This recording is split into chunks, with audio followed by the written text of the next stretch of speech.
আসসালামু আলাইকুম এভরিওয়ান। তো আজকে আমি বানিয়ে নিলাম কাঁচকলা দিয়ে কাঁচকলার ভর্তা। তো প্রথমে এই যে ২ টা কাঁচাকলা আমি কেটে নিচ্ছি সুন্দর করে পিচ, পিচ করে।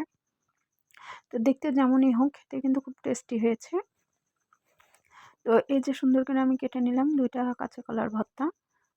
কাঁচা কলা। তো যেটা চাবে সেটা হচ্ছে প্রথমে কাঁচা কলা আর হচ্ছে কাঁচা কলাগুলো অবশ্যই প্রথমে সিদ্ধ করে নিতে হবে।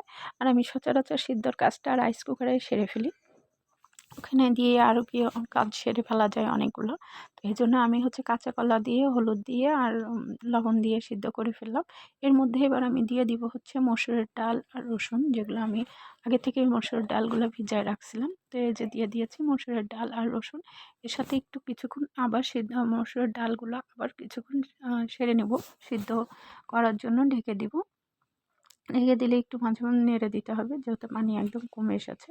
কমে আসার পরে ঢেকে দিলে ওটা হয়ে যাবে। আর এখানে আমি তেলে পেঁয়াজ, কালো জিরা আর শুকনো ঝাল ভেজে নিলাম ভর্তা করার জন্য।